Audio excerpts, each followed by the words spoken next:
Hey guys, this is Jay here from Visions of Reality. This is day 11 of 12 days of Visions of Reality. And this one here is about, well, Visions of Reality, the song that started it all back in 2005. I originally wrote the rough demo of this song. I'm going to put it in the description here if you want to hear what the song started off as. When I was, 22 years old?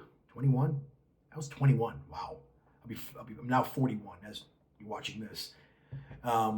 So yeah, 19 years, almost 20 years in the making. Really, just shy of 20 years, because it was 2005. This is end of 2024. It's finally being released officially, and this song has a really good place, a really good um, place in my heart because I don't know, I just feel like it's another one of those songs that I feel like it was inspired. When I say inspired, I mean it was I almost feel like there was some kind of divine inspiration behind it. Like God gave me the music to it, maybe even some of the lyrics too.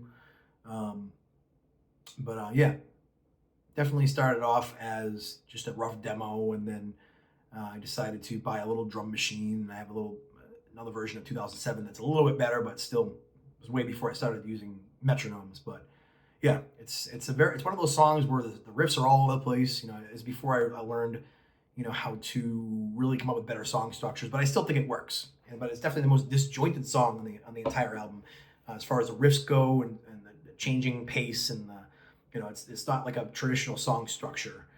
Um, but I think it works. I really do think it works. In the sense that it's almost like the first full song I've ever written.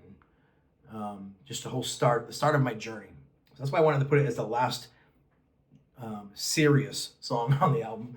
It's really the last song. Again, Policy Man's kind of like a bonus track, if you will.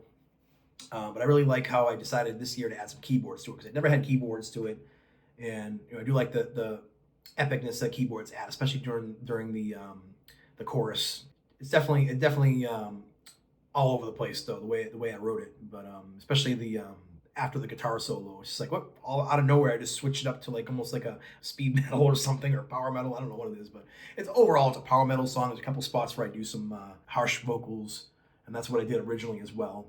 But I really like the way it came out. The only part that I would try to do better on is maybe getting the.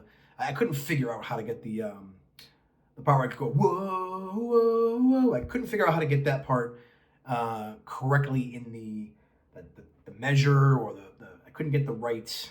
I don't know how to explain it. Like I didn't know how to get the right timing for it. So I kind of just during that part of the song, I kind of just by ear I placed the drum beats and the guitar and all that stuff, the bass.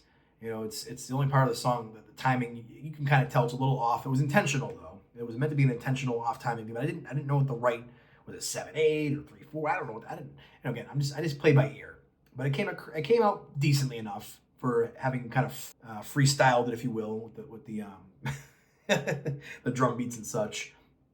But I'm really happy with. I think it's called XVOD, the vocal processing plugin that I use in this album.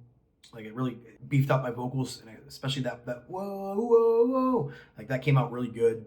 The guitar solo came out pretty good as well, and I like how the ending. I have the guitar fading out, but then I have the keyboards slowly increase. It goes until you hear the ding ding ding ding. Like I wanted to add a little fun keyboard effect to end off the album. I know it's people are like that doesn't really matter. But when you're writing a song, you like adding the little tweaks, the little idiosyncrasies, and just the quirks, whatever you want to call it. You like adding those little pieces to the song to give it a little extra feeling of uniqueness, if that makes any sense.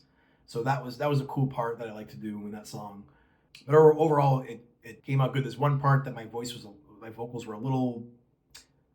I think I was a little sharp, but it still works. But um, yeah, overall, Visions of Reality has a special place in my heart because it's the first song that I finally finished writing back in 2005, 2007, that area.